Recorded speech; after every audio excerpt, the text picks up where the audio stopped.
नमस्कार साथियों, बहुत बहुत स्वागत है आपका चैनल में। आज हम बात कर रहे हैं कि नॉर्थ ईस्ट यानी कि ईशान कोण हमें क्या जीवन में यहाँ से प्राप्त होता है, या हमें क्या चीज़ इसको ईशान कोण में देखनी चाहिए कि भाई हमें ये चीज़ें जो हैं जब हम एनालिसिस कर रहे हैं तो हमें ईशान कोण से क्या क्या चीज़ें हम देख सकते हैं, क्या क्या चीज़ें हमें प्राप्त जीवन में होती हैं। तो स्टार्ट करने से पहले सबसे पहले आप सबका बहुत बहुत धन्यवाद जिन्होंने चैनल को सब्सक्राइब किया, और जो पहली बार देख रहे हैं उनसे रिक्वेस्ट है कि वो सब्सक्राइब ज़रूर करें, वीडियोस को लाइक करें और वीडियोस को पूरा ज़रूर देखें ताकि कोई इन्फॉर्मेशन मिस ना हो जाए। देखिए, आज के समय में आर्किटेक्ट्स हों या इंटीरियर डिज़ाइनर हो, उन सब को वास्तु के बारे में जानना बहुत ज़रूरी है। तो ये एक स्टार्टिंग वीडियो है ईशान कोण के बारे में। तो ईशान कोण से हमें क्या मिलता है जीवन में, क्या प्राप्त होता है एज पर वास्तु। देखिए, ईस्ट में जो है वो सूर्य देव मौजूद है और नॉर्थ में जो है वो मरकरी प्लैनेट मौजूद है। तो अब ये है हमारा ईशान कोण। अब ईशान कोण में जो लॉर्ड है यानी कि देवता, वो है शिव यानी कि शंकर भगवान खुद मौजूद है। प्लैनेट जो है यहां पर जुपिटर यानी कि बृहस्पति देव।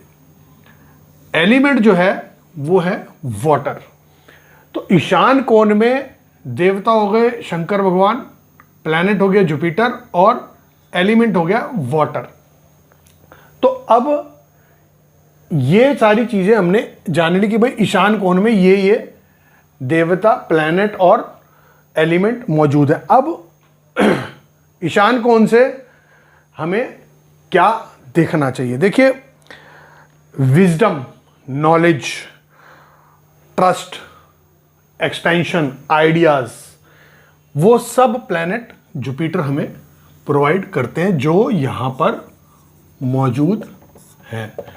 जुपिटर विजडम, नॉलेज, हमारा ज्ञान, इन सब के कारक जो हैं वो जुपिटर है। ट्रस्ट, विश्वास जीवन में खुद के ऊपर या दूसरों के ऊपर, वो सब नॉर्थ ईस्ट डायरेक्शन से। अगर नॉर्थ ईस्ट में दोष होता है, वास्तु दोष होता है या कोई प्रॉब्लम होती है तो ट्रस्ट से रिलेटेड प्रॉब्लम भी देखने को मिलती है। व्यक्ति आसानी से किसी पे ट्रस्ट नहीं कर पाता, तो जुपिटर जो है वो ट्रस्ट भी देते हैं। दूसरा, जुपिटर जो कारक है वो पुत्र कारक है, जीव कारक उनको कहा गया।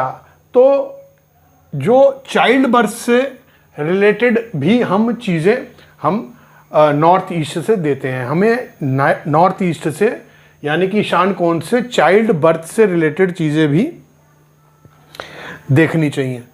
यहाँ से ईश्वर की जो कृपा, जिसको बोलते हैं ब्लेसिंग्स ऑफ गॉड, वो भी हमें नॉर्थ ईस्ट से देखनी चाहिए। जीवन में आप मेडिटेशन कर रहे हैं, पूजा कर रहे हैं, भगवान का नाम ले रहे हैं, सबसे सात्विक डायरेक्शन जो है वो ईशान कोण। तभी ईशान कोण को टेम्पल के लिए सबसे ज़्यादा अच्छा, या सिर्फ ईशान कोण ही टेम्पल के लिए सबसे उत्तम और अकेले दिशा बताया गया, क्योंकि टेम्पल जो है वो सबसे सात्विक दिशा में होना चाहिए, जो है ईशान कोण। भोलेनाथ यहाँ मौजूद है और जुपिटर प्लैनेट यहाँ पर वास करते हैं। तो आज हमने ये देखा कि भाई नॉर्थ ईस्ट से हम क्या क्या जीवन में प्राप्त करते हैं, कौन से देवता हैं, प्लैनेट हैं और कौन से एलिमेंट हैं, और क्या क्या चीज़ें हम नॉर्थ ईस्ट से देखते हैं।